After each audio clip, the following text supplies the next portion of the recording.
দেখো এই উদ্ভিদ কোষ থেকে তুমি যদি ঠাস করে হচ্ছে কোষ প্রাচীরটা বের করো, উদ্ভিদ কোষ থেকে তুমি কি ম্যানেজ করে দিলা? কোষ প্রাচীর। অর্থাৎ একটা উদ্ভিদ কোষের চারদিকে যে প্রাচীরটা আছে তার মানে সেটা কোনটা? সেটা হচ্ছে এই যে এটা, এই যে কালারের প্রাচীরটা। তুমি যদি উদ্ভিদ কোষ থেকে সবুজ কালারের প্রাচীরটা মাইনাস করে দাও, তাহলে ভিতরে যা পড়ে, ভিতরে যাই থাকবে সেই জিনিসটাকে আমরা বলবো কি? সেই জিনিসটাকে আমরা বলবো প্রোটোপ্লাস্ট। এই নামটা তোমরা আগে শোনো নাই, এই নামটা জেনে নাও। তাহলে প্রোটোপ্লাস্ট কি? প্রোটোপ্লাস্ট হচ্ছে উদ্ভিদ কোষ মাইনাস কোষ প্রাচীর। সো আমরা এখানে একটু গাণিতিক সূত্র লিখি যে প্রোটোপ্লাস্ট ইকুয়ালস উদ্ভিদ কোষ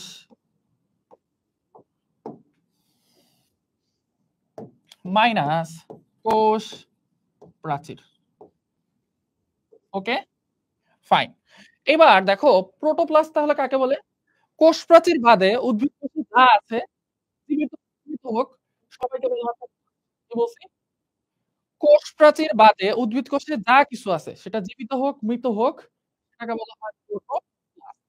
এইবার প্রোটোপ্লাস্ট থেকে তুমি যদি মৃত বস্তু বাদ দিয়ে দাও, মৃত বস্তু বাদ দিয়ে দাও, তাহলে যে জিনিসটা পড়ে থাকবে সেটা কি? শুধুমাত্র জীবিত বস্তু, তাই না? জীবিত বস্তু। এই যে এই জীবিত বস্তু, এই জীবিত বস্তু মহাশয়কে বলা হয় প্রোটোপ্লাজম। প্রোটোপ্লাজম। এখন তোমাদের মনে একটা কোশ্চেন আসবে, ভাই আপনি তো উদ্ভিদ কোষকে থেকে শুরুতে কোষ প্রাচীর বাদ দিয়ে দিছেন। আমরা তো জানি যে হচ্ছে কোষ প্রাচীর কি? মৃত বস্তু। তাইলে আবার মৃত বস্তু আসছে কই থেকে? দেখো জিনিসটা খুব ভালো করে দিল লাগাকে দেখো, আঁখ লাগাকে নেহি। মানে মন দিয়ে, চোখ দিয়ে দেখো। ধরো এটা আমার উদ্ভিদ কোষটা, ঠিক আছে? এটা হচ্ছে আমার উদ্ভিদ কোষ। উদ্ভিদ কোষের চারদিকে আমি একটা প্রাচীর দেই, এই যে সবুজ কালার দিয়ে একটা প্রাচীর দিচ্ছি, এই এটা হচ্ছে উদ্ভিদ কোষের চারদিকে প্রাচীরটা। এটার নাম কি? কোষ প্রাচীর। ওকে, তাহলে এটা হচ্ছে মৃত বস্তু। আর একটু খেয়াল করে বলো তো, উদ্ভিদ কোষের ভেতরে কি মৃত বস্তু থাকতে পারে না? এই যে এখানে ময়লা আবর্জনা থাকতে পারে না, মৃত বস্তু থাকতে পারে না? উদ্ভিদ কোষের ভেতরে মৃত বস্তু থাকতে পারে না? মৃত মৃত মৃত বস্তু থাকতে পারে না? অফকোর্স থাকতে পারে। এখন আমি যখন এই উদ্ভিদ কোষ থেকে কোষ প্রাচীরটাকে বের করে দেবো, তাহলে আমার কি পড়ে থাকবে এখানে? এখানে আমার পড়ে থাকবে হচ্ছে উদ্ভিদের এই কোষটা, নিউক্লিয়াসটা, এবং কোষের ভেতরের মৃত বস্তুগুলো হচ্ছে এখানে পড়ে থাকবে, রাইট? এই যে এই মহাশয়কে আমরা বলি হচ্ছে প্রোটোপ্লাস্ট। আর এই মহাশয়কে আমরা বলি উদ্ভিদ কোষ। উদ্ভিদ কোষ থেকে যখন আমরা কোষ প্রাচীরটাকে বাদ দিয়ে দিই, তখন যে জিনিসটা পড়ে থাকে সেটাকে আমরা বলি প্রোটোপ্লাস্ট। এবার এই প্রোটোপ্লাস্ট থেকেও যদি আমরা মৃত বস্তু বের করে দেই, প্রোটোপ্লাস্ট থেকেও যদি আমরা মৃত বস্তু বের করে দেই, তাহলে এইখানের মধ্যে পড়ে থাকে শুধুমাত্র উদ্ভিদের জীবিত অংশটা। এই জিনিসটাকে বলা হয় হচ্ছে প্রোটোপ্লাজম। প্রোটোপ্লাজম। এখন তোমরা অনেকেই প্রোটোপ্লাজম মানে শুনছো থকথকে দেহের মতো তরল পদার্থ। থকথকে দেহের মতো তরল পদার্থ কথাটা আংশিক সত্য। এই প্রোটোপ্লাজমকে অর্থাৎ কোষের মধ্যে যে জীবিত বস্তু আছে সেইটা কিন্তু হচ্ছে ৩ ভাগে ভাগ। ভাইয়া আমি অত্যন্ত দুঃখিত, আমি তোমাদের প্রত্যেকটা কমেন্ট দেখতেছি। অনেকে হচ্ছে ২০০ লাইন লম্বা ১০০ লাইন লম্বা কমেন্ট লিখে রাখছো, সাউন্ড প্রবলেম একই জিনিস দিয়ে। আমি বুঝতেছি ভাইয়া, বাট জিনিসটা হচ্ছে আমাদের টিম থেকে বলা হয়েছে যে আমাদের ক্লাসে সাউন্ডের কোনো প্রবলেম নাই। সো ভাই এটা প্লিজ আমার দোষ না। তোমাদের যদি কোনো প্রবলেম থাকে তোমরা আমাদের একাডেমিক যে গ্রুপটা আছে ওই গ্রুপে পোস্ট করো, তোমরা ভাইয়াদের ফোন দিয়ে জানাও। আমি আসলে ক্লাস থেকে বের হইতে পারতেছি না, কারণ আমাকে ভাইয়ারা বলছে সাউন্ড ঠিক আছে। ঠিক আছে? আমি তোমাদের কাছে আন্তরিকভাবে দুঃখিত। আমি তোমাদের প্রত্যেকটা কমেন্ট দেখতেছি, যে মাত্র রুজবা কমেন্ট করলা, কমেন্ট করলা, সাফার আফিফ কমেন্ট করলা, অরণ্য বড়ুয়া কমেন্ট করলা, সাবিত ইবনে আমিন কমেন্ট করলা, মোহাম্মদ আফজালুল হাসান কমেন্ট করলা। সবার কমেন্টে আমি দেখতেছি। বাট জিনিসটা হচ্ছে আমাকে টিম থেকে বলা হয়েছে আমাদের সাউন্ড প্রবলেম। ঠিক আছে? সুতরাং আমি ক্লাস চলে যেতে বাধ্য। এখন চলে আসা হচ্ছে আমাদের এই প্রোটোপ্লাজম। প্রোটোপ্লাজমকে ৩ ভাগে ভাগ করা হয়। কি, কি?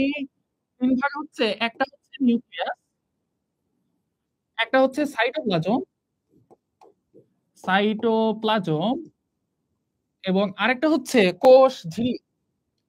এই যে কোষ ঝিল্লি এটাকে অনেকে বলা হয় কোষ পর্দা। ওকে? তাহলে দেখো কোষ ঝিল্লি জিনিসটা কি? এই যে এটা হচ্ছে আমাদের কোষ ঝিল্লি। সাইটোপ্লাজম কোনটা? এই যে এখানে যে জড় তরল পদার্থ আছে এটা সাইটোপ্লাজম। নিউক্লিয়াস কোনটা? এই যে নিউক্লিয়াস। তার মানে এইটা হচ্ছে একটা প্রোটোপ্লাজম। আমি আশা করি এটা তোমাদের কাছে ক্লিয়ার। এইবার ভাই আপনি যে বলছেন থকথকে জেলির মতো তরল পদার্থ, ওই জিনিসটা কই? ওই জিনিসটা কই? এটা কি সাইটোপ্লাজম? না। এখনো সাইটোপ্লাজমকে আমরা থকথকে জেলির মতো তরল পদার্থ বলতে পারবো না। আমরা সাইটোপ্লাজমকে বলবো হচ্ছে ২ ভাগে ভাগ করতে হবে। সাইটোপ্লাজমকে কি? একটা হচ্ছে সাইটোসল, আরেকটা হচ্ছে বিভিন্ন অঙ্গাণু। দেখতে পাচ্ছ আশা করি সাইটোপ্লাজমকে ২ টা ভাগে ভাগ করা হয়। একটা হচ্ছে সাইটোসল, আরেকটা হচ্ছে বিভিন্ন অঙ্গাণু। দেখো যদি তুমি সাইটোপ্লাজম থেকে সবগুলো অঙ্গাণুকে বের করে দাও। সাইটোপ্লাজম কোনটা? এটা থকথকে তরল পদার্থ যেটা আছে এটা হচ্ছে সাইটোপ্লাজম। এই যে থকথকে তরল পদার্থ এটা হচ্ছে সাইটোপ্লাজম। এখন এই সাইটোপ্লাজম থেকে তুমি যদি এর অঙ্গাণুগুলোকে জাস্ট বের করে দাও তাহলে যে জিনিসটা পড়ে থাকে থকথকে জেলের মতো পদার্থ সেটাই হচ্ছে সাইটোসল। ওকে? আচ্ছা ভাই আমি কমেন্ট পড়তেছি ভয় না আমি সবগুলো কমেন্ট পড়তেছি তোমরা সবাই একই সাউন্ড প্রবলেম সাউন্ড প্রবলেম আমি ভাই বারবার বলতেছি আমাদের টেকনিক থেকে বলছে আমাদের সাউন্ডে কোনো প্রবলেম নাই এখন আমি কি করব বলো বলো মাইকটা তো আমার এখানে মাইক্রোফোনও দেখাচ্ছে যে আমার মাইক্রোফোনের সাউন্ড ঠিকঠাক মতো আছে আমি কি হাতে নিয়ে পড়বো এই যে দেখো একদম মুখের কাছে এখন ঠিক আছে সাউন্ড এখন বলো সাউন্ড ঠিক আছে সাউন্ড ঠিক আছে এখন এখন সাউন্ড ঠিক আছে ঠিক আছে সাউন্ড ঠিক আছে এখন বুঝতে পারতেছো ওকে ঠিক আছে ওকে এখন আমাকে কি আবার রিপিট করতে হবে আবার রিপিট করবো আচ্ছা দেখো আমি বলছি যে উদ্ভিদ কোষকে প্রধানত ২ ভাগে ভাগ করা হয় একটা কোষ প্রাচীর প্রোটোপ্লাস্ট উদ্ভিদ কোষ থেকে যখন তুমি কি করবা উদ্ভিদ কোষ থেকে যখন তুমি কোষ প্রাচীরটাকে বের করে দিবা তখন যে জিনিসটা পড়ে থাকবে সেটাকে বলবে প্রোটোপ্লাস্ট যেমন এই যে এটা একটা উদ্ভিদ কোষ এই উদ্ভিদ কোষের বাইরে আছে কোষ প্রাচীর এবং ভেতরে আছে মৃত বস্তু এখন উদ্ভিদ কোষের কোষ প্রাচীরটাকে তুমি যদি বের করে দাও তাহলে যে জিনিসটা থাকে এই পুরো জিনিসটা জীবিত হোক মৃত হোক সবটাকে একসাথে বলা হয় প্রোটোপ্লাস্ট এবার এই প্রোটোপ্লাস্ট থেকে তুমি যদি ভিতরের মৃত বস্তু বের করে দাও তাহলে যে জিনিসটা পড়ে থাকবে সেটাকে বলা হবে প্রোটোপ্লাজম এই প্রোটোপ্লাজমকে বলা হয় হচ্ছে প্রোটোপ্লাজমকে হচ্ছে ৩ ভাগে ভাগ করা হয়। একটা হচ্ছে নিউক্লিয়াস, একটা সাইটোপ্লাজম, আরেকটা হচ্ছে কোষ ঝিল্লি। এখন এই নিউক্লিয়াস, সাইটোপ্লাজম, কোষ ঝিল্লি আমরা তো নিউক্লিয়াস দেখতে পাচ্ছি, কোষ ঝিল্লি দেখতে পাচ্ছি। সাইটোপ্লাজমটা কোথায়? Where is cytoplasm? তাই না? Where is cytoplasm? এখন দেখো হচ্ছে সাইটোপ্লাজমটা হচ্ছে এই যে মাঝখানের ভেতরে যা আছে না নীল কালারের পুরোটাই হচ্ছে সাইটোপ্লাজম। ওকে? আচ্ছা। এখন খেয়াল করো সাইটোপ্লাজমের ২ টা অংশ। একটা হচ্ছে সাইটোসল, একটা সাইটোপ্লাজমীয় অঙ্গাণু। আমরা যে হচ্ছে সাইটোপ্লাজমের মধ্যে দেখি না মাইটোকন্ড্রিয়া, প্লাস্টিড, রাইবোসোম ইত্যাদি, ইত্যাদি থাকে না? এখন ঠিক আছে না রে ভাই? এখন মাইক ঠিক আছে তো? এখন তো থাকার কথা ঠিক।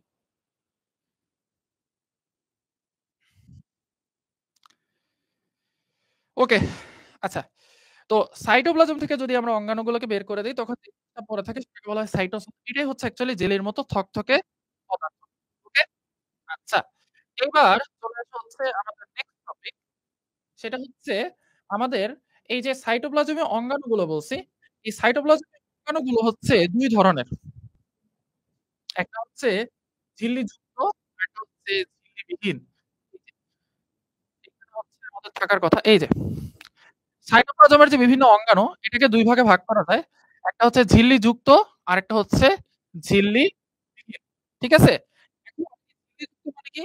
সাইটোপ্লাজমের তোমরা আমাকে না মানে সাউন্ড প্রবলেম না আমার ক্লাসের কনসেন্ট্রেশন নষ্ট করে দিছো একদম। ঠিক আছে?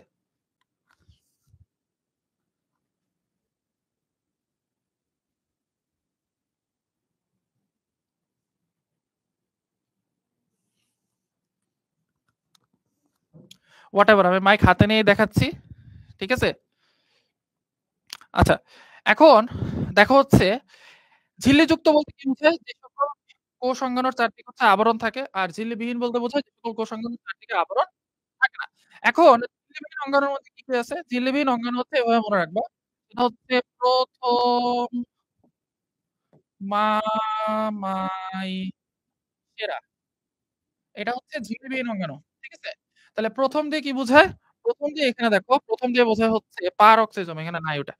আচ্ছা আমি লিখে দেই। এটা হচ্ছে পারঅক্সিজম। পারঅক্সিজম মামাই, তাই না? মা দিয়ে হচ্ছে মাইক্রোটিউবিউল। মাইক্রোটিউবিউল।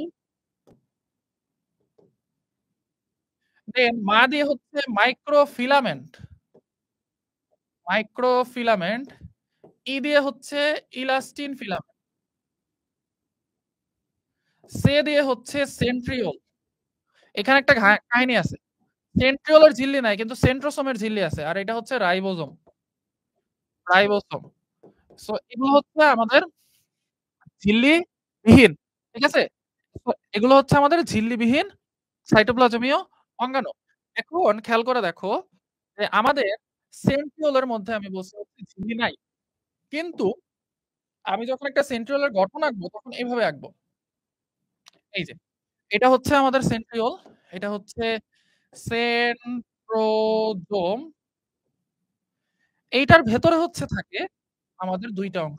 এই, এই। এখন এই জিনিসটা হচ্ছে আমাদের সেন্ট্রিওল। তাহলে দেখো এই জায়গাতে সেন্ট্রিওল কোথায় আছে? ভেতরে। সেন্ট্রিওলের চারদিকে যে পদার্থটা থাকে ডট, ডট, ডট, ডট এই জিনিসটাকে বলা হয় সেন্ট্রোস্ফিয়ার। সেন্ট্রোস্ফিয়ার। স্ফিয়ার মানে কি? স্ফিয়ার মানে হচ্ছে SPHERE। স্ফিয়ার মানে হচ্ছে গোলক। এই তরল পদার্থটা কি করে?